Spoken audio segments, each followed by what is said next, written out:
जब नई पॉलिसी में सब कुछ ठीक ठाक था, रेवेन्यू भी ठीक ठाक आ रहा था, तो फिर ऐसा भी क्या हुआ कि मनीष सिसोदिया, संजय सिंह और सत्येंद्र जैन के साथ तो दिल्ली के सीएम अरविंद केजरीवाल को भी जेल की हवा खानी पड़ी। और ये वो बड़े बदलाव थे जो आने वाले वक्त में भारतीय राजनीति में ऐसा तूफान लेके आने वाले थे, जिसमें न सिर्फ देश के कई लोगों को डरावने सपने आने वाले थे, बल्कि इलेक्टोरल बॉन्ड जैसे देश को हिला देने वाले सीएम के साथ साथ दिल्ली सरकार के सीएम और डिप्टी सीएम को जेल की चक्की पीसने की नौबत भी आने वाली थी। पीएमएलए एक्ट और 2024 लोकसभा चुनाव का केजरीवाल, मनीष सिसोदिया और संजय सिंह के जेल जाने से क्या रिश्ता है, और क्यों पड़ी जरूरत दिल्ली सरकार को नई शराब नीति लागू करने की।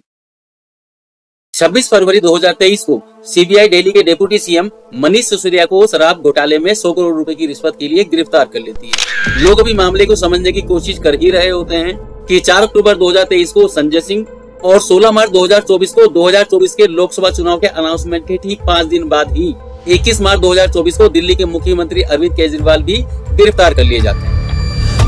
Something unprecedented has happened in India. A sitting chief minister has been arrested.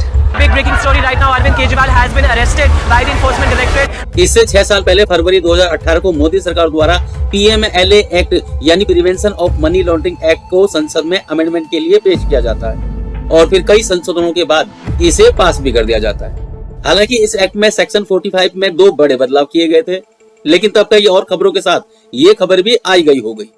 और ये वो बड़े बदलाव थे जो आने वाले वक्त में भारतीय राजनीति में एक ऐसा तूफान लेके आने वाले थे, जिसमें न सिर्फ देश के कई लोगों को डरावने सपने आने वाले थे, बल्कि इलेक्टोरल बॉन्ड जैसे देश को हिला देने वाले स्कीम के साथ साथ दिल्ली सरकार के सीएम और डिप्टी सीएम को जेल की चक्की पीसने की नौबत भी आने वाली थी।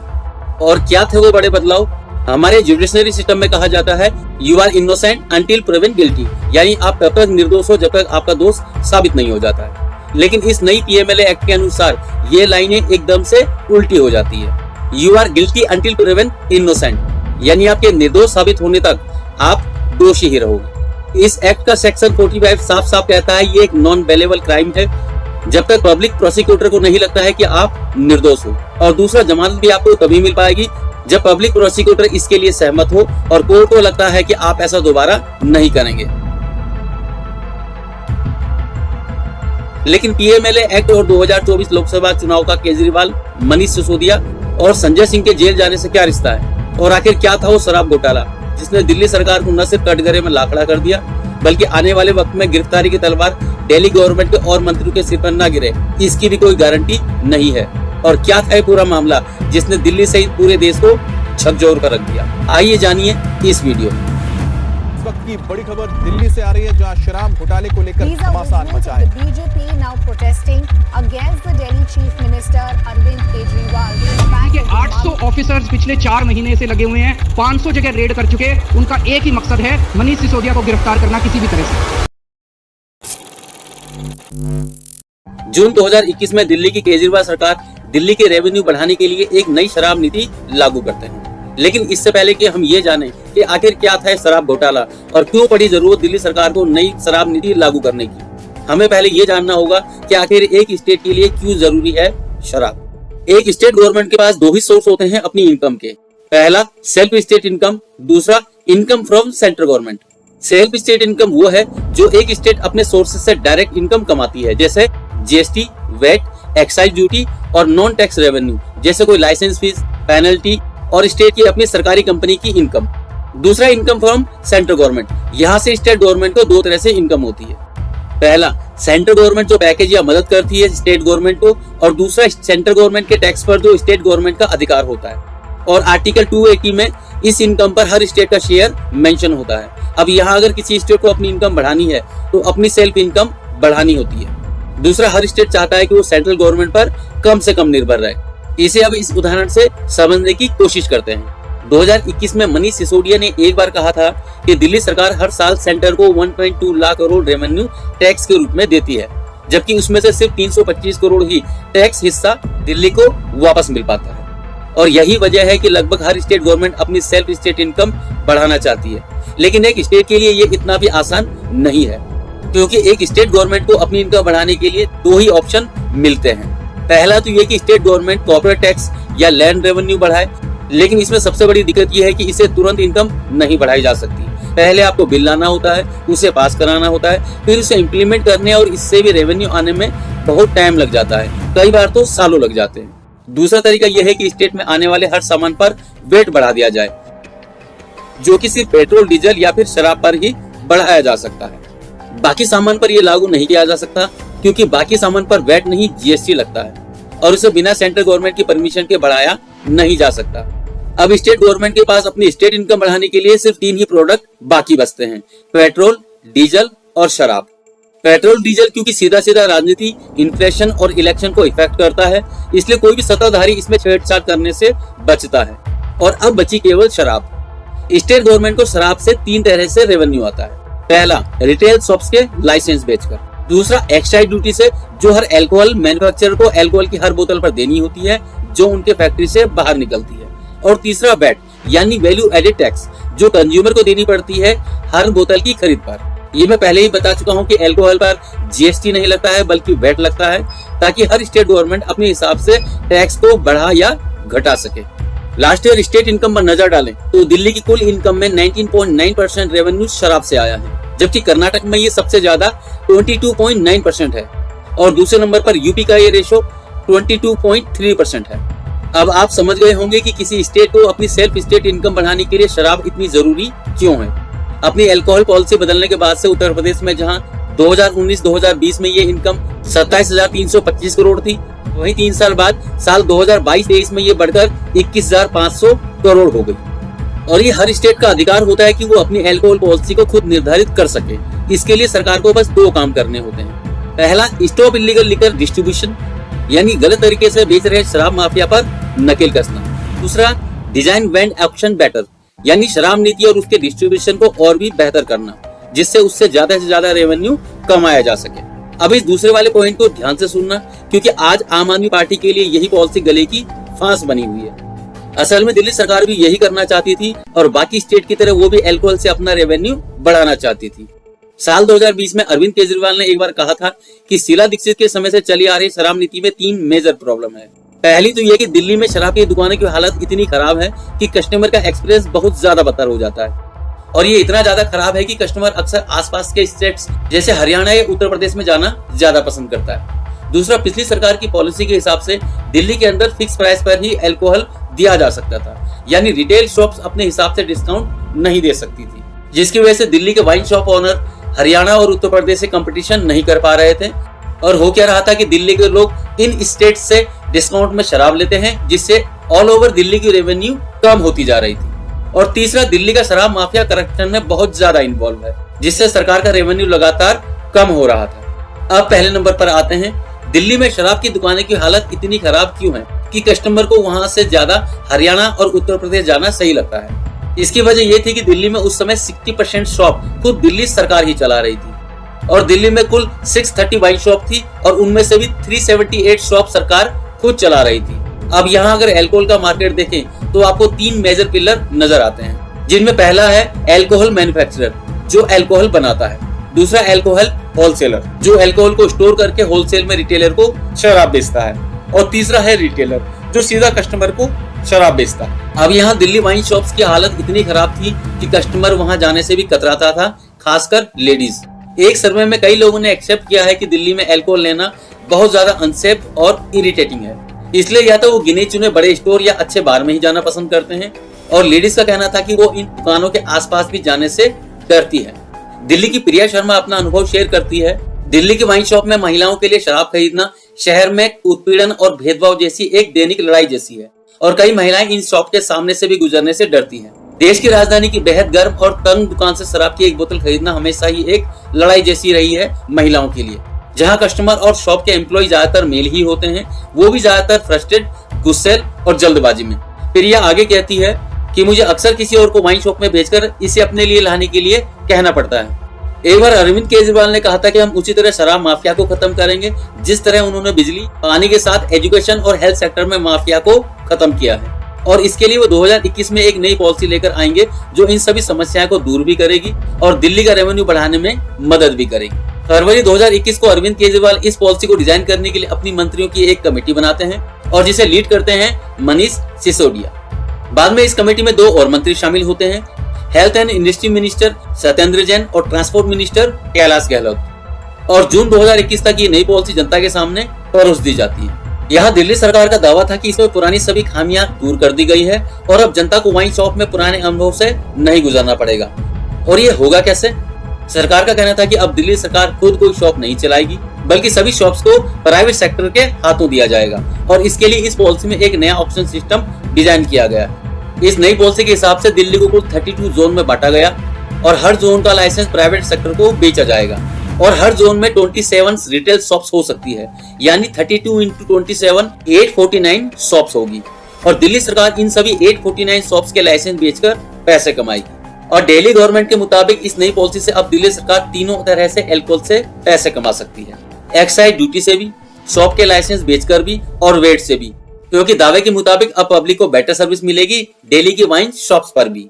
क्योंकि जहां दिल्ली में पहले सिर्फ 630 वाइन शॉप्स थी, अब 849 शॉप्स होगी और वो भी सभी प्राइवेट शॉप। वाइन शॉप्स की बिक्री भी IPL की बिड की तरह होती है, यानी जो भी ज्यादा पे करेगा शॉप्स उसे मिल जाएगी। और दिल्ली गवर्नमेंट ने हर जोन के लाइसेंस फीस रखी थी 221 करोड़, यानी जो भी कंपनी जोनल बिड जीतेगी वो दिल्ली में 27 शॉप्स खोल सकती है। और इन सभी शॉप्स की कुछ कंडीशंस थी, जैसे एक शॉप में अच्छी लाइटिंग के साथ AC और शॉप्स का एरिया कम से कम 500 स्क्वायर फीट होना चाहिए, ताकि कस्टमर का एक्सपीरियंस पहले की तरह ना हो। पॉलिसी में कुछ और बड़े बदलाव भी किए गए, जैसे मिनिमम अल्कोहल एज 25 से घटाकर 21 कर दी गई। बार और रेस्टोरेंट को रात 3 बजे तक खुलने की परमिशन दे दी गई। जहां साल भर पहले 25 ड्राई डे हुआ करते थे, उसे घटाकर अब सिर्फ 3 कर दिया गया। और कुछ जगह पर होम डिलीवरी भी स्टार्ट कर दी गई। फिक्स प्राइस नीति को नई पॉलिसी से हटा दिया गया और अब रिटेल शॉप्स 25% तक डिस्काउंट कस्टमर को दे सकती थी, जिससे कि रिटेल शॉप्स भी उत्तर प्रदेश और हरियाणा से कंपटीशन कर सके। और आखिरकार अगस्त 2021 को 2 अहम शर्तों के साथ नई शराब पॉलिसी लागू कर दी जाती है। इनमें पहली शर्त थी कि कोई भी एक से ज्यादा जोन के लिए बिड नहीं लगा सकता है, और दूसरा, कोई भी बिडर अल्कोहल के तीनों यूनिट यानी मैन्युफैक्चरिंग, डिस्ट्रीब्यूशन और रिटेल से जुड़ा नहीं हो सकता है। यानी अगर कोई रिटेल शॉप्स के लिए बिड लगाता है तो उसका शराब की मैन्युफैक्चरिंग और डिस्ट्रीब्यूशन से कोई रिश्ता ना हो। ये कंडीशंस इसलिए लगाई गई थी क्योंकि अगर कोई इन तीनों में इन्वॉल्व होता है तो कल को साठगांठ से करप्शन किया जा सकता था, और इन्हीं सब को रोकने के लिए ये पॉलिसी लाई गई थी। पॉलिसी लागू होने के कुछ दिन बाद ही दिल्ली गवर्नमेंट ने दावा किया कि ये पॉलिसी सक्सेसफुल रन करने लगी है। अभी तक सिर्फ 20 लाइसेंस बेचकर ही दिल्ली गवर्नमेंट ने 5300 करोड़ कमा लिए थे। यानी जहां एक लाइसेंस का प्राइस था 221 करोड़, वहीं एवरेज हर लाइसेंस से दिल्ली गवर्नमेंट ने कमाए थे 265 करोड़। और सबसे ज्यादा बिड लगाई गई थी जोन 31 यानी नई दिल्ली जोन के लिए, और ये बिड थी 315 करोड़। पहले करप्शन यूं भी होता था कि जब कोई रिटेलर टैक्स भरता था तो गवर्नमेंट को रिटेलर सही डिटेल्स नहीं बताते थे कि उन्होंने कितनी सेल की है। लेकिन अब नई पॉलिसी के तहत लाइसेंस फीस के वक्त ही उन्हें एडवांस में अपना टैक्स भरना होगा, जिससे कि बाद में एडजस्ट किया जा सकेगा। अब यहाँ आप कहोगे कि जब नई पॉलिसी में सब कुछ ठीक ठाक था, रेवेन्यू भी ठीक ठाक आ रहा था, तो फिर ऐसा भी क्या हुआ कि मनीष सिसोदिया, संजय सिंह और सत्येंद्र जैन के साथ खुद दिल्ली के सीएम अरविंद केजरीवाल को भी जेल की हवा खानी पड़ी। असल में इस बिड में न सिर्फ दिल्ली की कंपनी ने बिड लगाई थी, बल्कि कई कंपनीज हैदराबाद और बेंगलोर से भी आए थे, और कई लोगों, अधिकारियों और व्यापारियों ने इसके लिए दिल्ली सरकार की इस नई पॉलिसी की तारीफ भी की थी कि बाहर की कंपनीज अगर दिल्ली में आती हैं तो अपना भी एक्सपीरियंस लेकर आएंगे। और यहीं से इस सवाल का जवाब भी शुरू होता है कि जब सब कुछ ठीक ठाक चल रहा था तो फिर ऐसा भी क्या हुआ कि इन सबको जेल की हवा खानी पड़ी। खैर, जहां सब इस पॉलिसी की तारीफ कर रहे थे, वहीं कुछ लोग इसका विरोध भी कर रहे थे, और इसकी शुरुआत सबसे पहले की भारतीय जनता पार्टी ने। बीजेपी के दिल्ली यूनिट के प्रेसिडेंट आदेश गुप्ता ने दिल्ली सरकार के खिलाफ धरना प्रदर्शन दिया था कि दिल्ली सरकार ने पॉलिसी में अल्कोहल की एज 25 से घटाकर 21 करके दिल्ली की यंग एज को बिगाड़ने का काम किया है। यहाँ मैं आपको बता दूं कि बगल के राज्य उत्तर प्रदेश में ये एज ऑलरेडी 21 है, और इसके कुछ समय बाद ही हरियाणा ने भी इस एज को 25 से घटाकर 21 कर दिया, और इन दोनों ही जगह पर सरकार बीजेपी की है। खैर, अब आते हैं मुद्दे पर। पॉलिसी में बिड लगाने के लिए जो फीस रखी गई थी वो 2 तरह से थी। पहली नॉन रिफंडेबल फीस थी जो 10 लाख रुपए रखी गई थी, यानी अगर आप बिड हार जाते हैं तो आपको डिपॉजिट वापस नहीं मिलेगा। और दूसरा EMD यानी अर्नेस्ट मनी डिपॉजिट, जिसे ऑनेस्ट मनी डिपॉजिट भी कहा जाता है, और इसकी फीस थी 30 करोड़ रुपए। इस फीस का मकसद ये देखना होता है कि बिड लगाने के लिए बिडर सीरियस है भी या नहीं।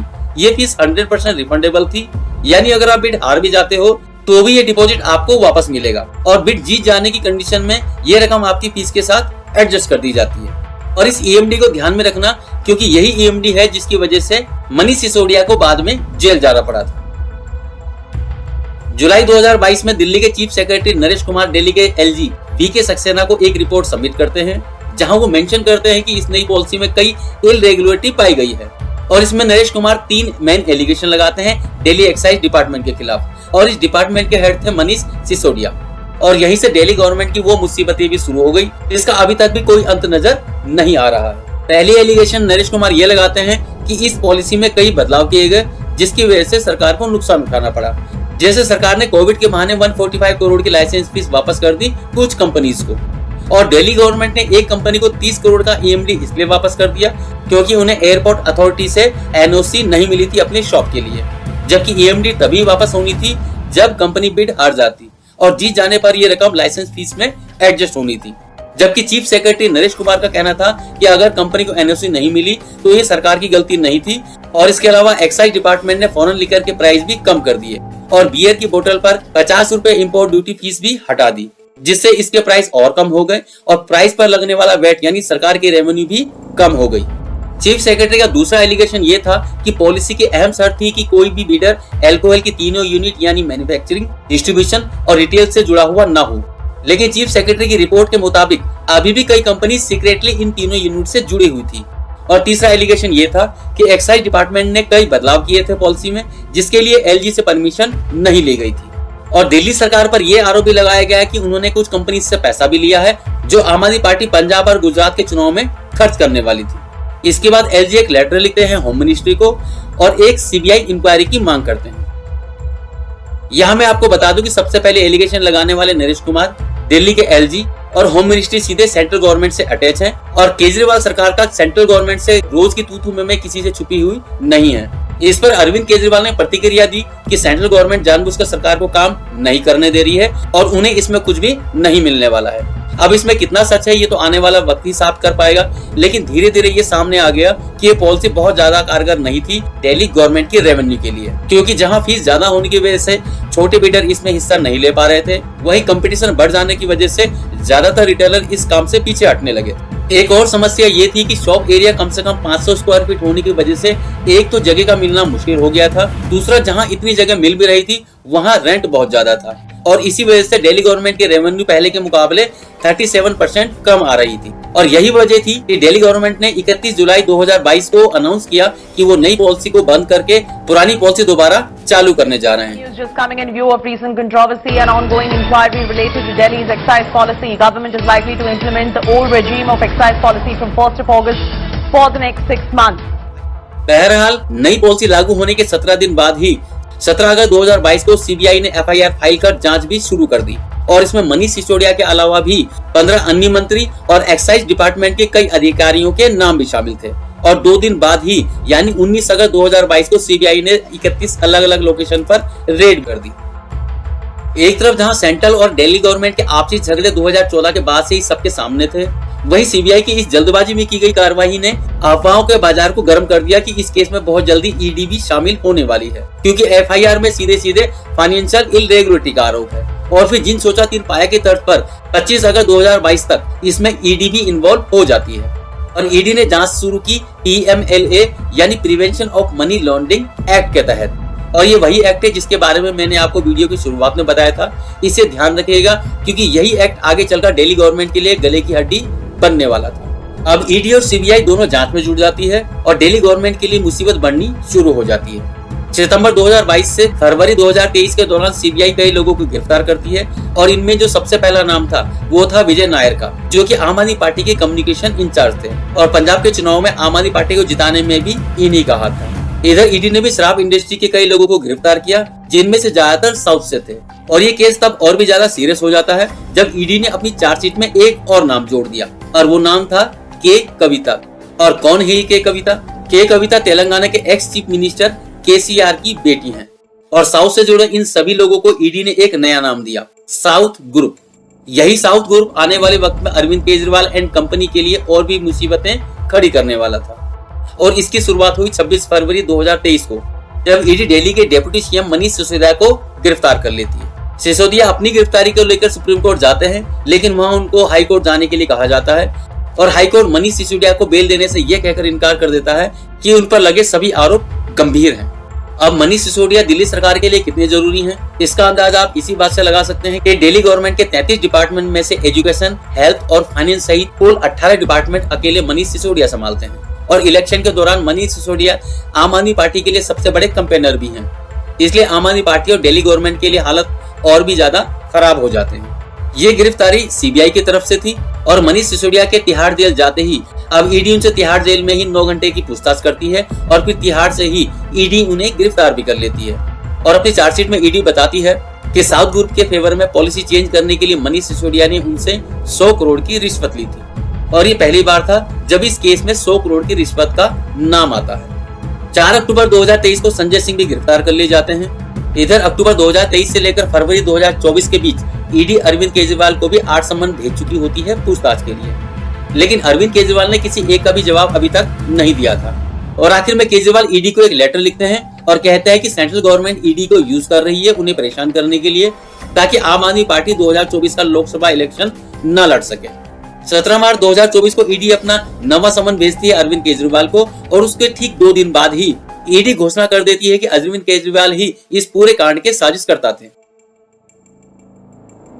और फाइनली 21 मार्च 2024 को ईडी 10वें सम्मन के साथ अरविंद केजरीवाल के घर पहुंचती है और उन्हें गिरफ्तार कर लेती है। कई एलिगेशंस के साथ ईडी ने केजरीवाल के ऊपर आरोप लगाया कि 16 मार्च 2021 को साउथ ग्रुप के एक मेंबर मुकुंदा रेड्डी अरविंद केजरीवाल से मिलने आते हैं और केजरीवाल उन्हें बताते हैं कि के कविता मुझे 100 करोड़ देने को तैयार है। अगर आपको दिल्ली के लिकर बिजनेस में आना है तो आप के कविता के पास जाइए। और फाइनली 25 करोड़ में मुकुंदा रेड्डी और के कविता की डील होती है और ईडी के मुताबिक मुकुंदा रेड्डी के बेटे राघव रेड्डी के जरिए ये पैसा गोवा के इलेक्शन में आम आदमी पार्टी द्वारा लगाया जाता है। इसके बाद ईडी ने एक के बाद एक साउथ ग्रुप के कई लोगों को गिरफ्तार करना शुरू कर दिया, जिनमें मनीष सिसोदिया के एक्स पीए सी अरविंद, बिजनेसमैन दिनेश अरोड़ा, आंध्र प्रदेश के ओंगोली लोकसभा सीट से वाईएसआर कांग्रेस के सांसद मुकुंदा रेड्डी, उनके बेटे राघव मुकुंदा और अरविंदो फार्मा के फाउंडर पीवी राम प्रसाद रेड्डी के बेटे शरत रेड्डी मुख्य हैं। और मैं मुख्य इसलिए कह रहा हूं क्योंकि इनकी गवाही की वजह से ही मनीष सिसोदिया, संजय सिंह और अरविंद केजरीवाल की गिरफ्तारी होती है। यहाँ ध्यान देने वाली बात यह है कि एक तो ये सभी गिरफ्तारियां पीएमएलए एक्ट के तहत होती है और इस एक्ट में बेल मिलना एक तरह से नेक्स्ट टू इम्पॉसिबल है। दूसरा, सभी गिरफ्तारियां गवाहों के बयान के आधार पर ली गई थी, न कि सबूतों के आधार पर। और ये सभी स्टेटमेंट्स ईडी ने गवाहों को प्रेशर करने के बाद ली थी और ये मैं नहीं, कोर्ट में अरविंद केजरीवाल और मनीष सिसोदिया ने अपने बयान में कहा है। अब यहाँ ईडी का खेल देखिए। संजय सिंह के वकील अभिषेक मनु सिंघवी कोर्ट में बताते हैं कि जिस शराब व्यापारी दिनेश अरोड़ा के बयान पर संजय सिंह को गिरफ्तार किया गया था, उसने पहले 9 बार स्टेटमेंट दी, लेकिन उनमें से किसी में भी संजय सिंह का नाम शामिल नहीं था। और फाइनली 10वीं बार जब संजय सिंह का नाम लिया गया तो तुरंत संजय सिंह को गिरफ्तार कर लिया जाता है और अगस्त 2023 में दिनेश अरोड़ा को बेल भी मिल जाती है। जिस राघव मुकुंदा और शरत रेड्डी के बयानों के आधार पर मनीष सिसोदिया और अरविंद केजरीवाल को गिरफ्तार किया गया था, उनके कई बयानों को तब तक सबमिट नहीं किया जाता है जब तक उन्होंने मनीष सिसोदिया और अरविंद केजरीवाल का नाम नहीं लिया था। और कई बार स्टेटमेंट देने के बाद आखिरकार आखिरी स्टेटमेंट में जैसे ही मनीष सिसोदिया और अरविंद केजरीवाल का नाम शामिल होता है, उन्हें न सिर्फ गवाह बना दिया जाता है बल्कि तुरंत बेल भी दे दी जाती है। जबकि 10 दिसंबर 2023 को शरत रेड्डी गिरफ्तार किए जाते हैं तो उसके 5 दिन बाद ही उनकी कंपनी अरविंदो फार्मा बीजेपी को 55 करोड़ का चंदा देती है और शरत रेड्डी बाहर आ जाते हैं। और यह खुलासा भी तब होता है जब इलेक्टोरल बॉन्ड का स्कैम सामने आता है। 4 अक्टूबर को जब संजय सिंह को गिरफ्तार किया जाता है तो उससे एक दिन पहले यानी 3 अक्टूबर को दिल्ली के स्पेशल कोर्ट से राघव रेड्डी और दिनेश अरोड़ा को इस शर्त पर माफी भी मिल जाती है कि वो अपराध से जुड़े सभी खुलासे आगे भी सीबीआई और ईडी के सामने करते रहेंगे।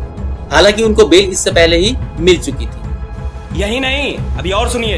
राघव रेड्डी और दिनेश अरोड़ा को माफी देने वाले स्पेशल कोर्ट के जज एम.के. नागपाल ने दिनेश अरोड़ा को अपनी शादी की 25वीं सालगिरह मनाने के लिए स्पेन जाने की भी इजाजत दे दी। यानी जिसकी गवाही पर दिल्ली के मुख्यमंत्री और उप मुख्यमंत्री जेल में चक्की पीस रहे हैं, उस गवाह को देश से बाहर घूमने की इजाजत भी मिल जाती है। हालांकि 3 अप्रैल 2024 को संजय सिंह को सुप्रीम कोर्ट द्वारा ईडी को इस फटकार के साथ बेल मिल जाती है कि अगर आप संजय सिंह की जमानत का विरोध करते हैं तो आपको सारे सबूत दिखाने होंगे। और संजय सिंह के वकील बताते हैं कि ईडी के चेहरे पर पसरा सन्नाटा इस बात का सबूत था कि ईडी के पास कोई भी सबूत नहीं है। लेकिन ये सिलसिला अभी खत्म नहीं हुआ है और आम आदमी पार्टी के आतिशी नेता और दिल्ली गवर्नमेंट की मंत्री आतिशी की माने तो अभी जेल जाने की बारी उनकी और राघव चड्ढा की भी आ सकती है।